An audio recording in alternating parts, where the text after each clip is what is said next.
We are about a month away from the release of the Saints Row reboot. It is going to be available on August 22nd. PlayStation 4, Xbox One, PlayStation 5, Xbox Series, along with PC via the Epic Games Store. And I'm still on the fence about this reboot. I think I've warmed up to it a bit more since the first trailer came out many months ago. And I did ask the question over in the community tab of my channel, given what we know about Saints Row Reboot so far, are you interested in seeing me play, well, live stream and or cover it on my channel when the game comes out in late August? And thank you, by the way, to everybody that voted. 67% of you voted yes, 33% voted no. So it seems like, if we go by my poll, that a lot of you are interested in the new Saints Row game. Even if the characters and the story itself, right now our expectations are kind of low, the world of the Saints Row reboot and the gameplay looks like it has some potential to be fun. So I guess I'll be playing the Saints Row reboot in about a month from now, whenever it officially comes out. But I do have some basic information for us to go over today regarding standard, gold, platinum editions for digital, in case you're curious. There's also physical versions as well, which is a bit confusing. Now, it's the same price for standard on digital or physical, $60 US. But then for digital, there's the gold edition, which is $90 US. And then platinum edition is $100 US. Then for physical edition, which is very strange because if you go by their website, it takes you to GameStop, and then you go to GameStop and it's not appearing on GameStop. So I don't know what the deal is with that. But there was a physical Criminal Customs edition as well as a Notorious edition. But we'll just stick with what comes with the standard edition for now, as well as gold and platinum for digital. So standard edition, you get the game. You also get the pre-order bonus if you pre-order the game, Idols Anarchy Pack. And the gold edition, once again, also comes with the game, the expansion pass, the Los Pinturos American Muscle Bundle, the Saints Criminal Customs. You also get the Idols Anarchy Pack. And if you're willing to drop $100 for the platinum edition of Saints Row on digital, you also get the game. You get expansion pass, the third remastered. So you get Saints Row the Third remastered, which might be a turnoff to a lot of us that already have Saints Row the Third remastered. And then on top of that, you get everything else like Los Pinteros American Muscle Bundle, the Saints Criminal Customs, and once again, the pre-order bonus Idols Anarchy Pack. I would say the gold edition for those of you that just want the extra bundles and packs, because I'm sure a lot of you already have Saints Row the Third and perhaps even Saints Row the Third remastered already in your library.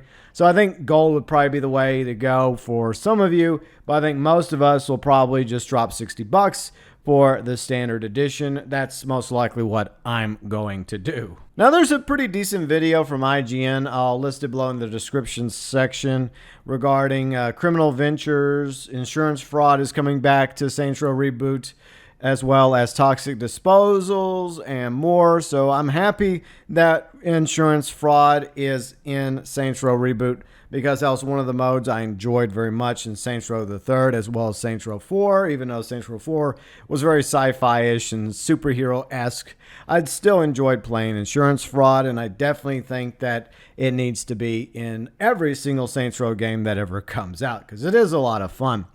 There's also going to be a vehicle, weapon, property customization, as well as the boss customization, which is the B-roll right now. The Saints Row Boss Factory, which is a free download. You have the ability to create your own boss prior to the game officially launching in about a month from now. There's outfits, body types, skin, hair, head, face, tattoos, personalities, and voices to choose from. So that's something that you can go ahead and do right now. And I haven't even officially pre-ordered the game yet. As long as you sign in and register via Saints Row's website, I'll link that below in the description section. Then link it to either your PlayStation, Xbox, or perhaps even the Epic Store for PC. Then you can download the Boss Factory, go in like I'm doing, and do a bit of customization to your version of the boss. Plus, you can actually share it and show other people what your boss is going to look like, or whatever crazy, wacky, zany creations you come up with through the Boss Factory. I've been dabbling in it a little bit. For my first playthrough, what I'm going to do is just keep the boss as is for the most part, just like she looks in the trailers and the artwork and the posters and all the other campaign media material that they've put out there. The other reason why I'm keeping the boss as is very similar to protagonists of other games that I play. For example, the GTA franchise.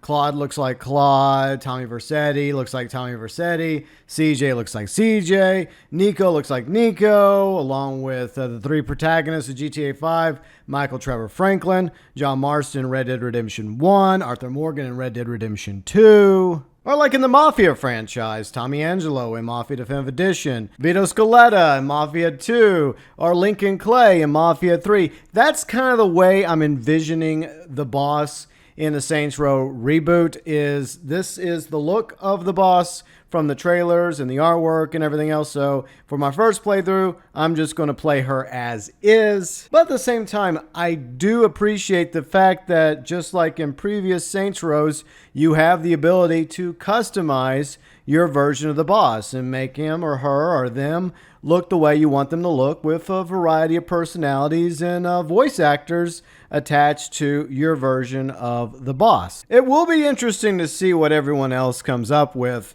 when it comes to their vision or your vision of what the Saints Row reboot boss is going to look like through your playthroughs. But if I enjoy my first playthrough of Saints Row, there's a very real possibility I may do a second playthrough with a different version of the boss as well, something a little bit different when it comes to the Boss Factory. Maybe I'll create something a little crazier and zanier and more Saints Row-esque for my version of the boss for a second playthrough if I end up enjoying the first playthrough of the Saints Row reboot. Once again, coming August 22nd to PS4, Xbox One, PS5, Xbox Series, as well as PC through the Epic Games Launcher. Hopefully this game will be a lot of fun, and after I'm done with my playthrough of Saints Row, obviously I'll do a review on it, pros, cons, verdict. I hope it turns out to be good, but if it turns out to be really, really bad, I'm absolutely going to be taking a trip up Mount Soapbox to rant about the Saints Row remake. But here's hoping that I won't have to take that trip up Mount Soapbox, because I actually want this game to be good, despite still having a few concerns here and there regarding the Saints Row remake, reboot, whatever you wish to call it. Looks like I'm booking a trip to Santo Elso in about a month from now. Your thoughts, your views, your opinions regarding the Saints Row reboot. Are you getting it? Are you not getting it? Are you still on the fence? Feel free and let me know below in the comments section.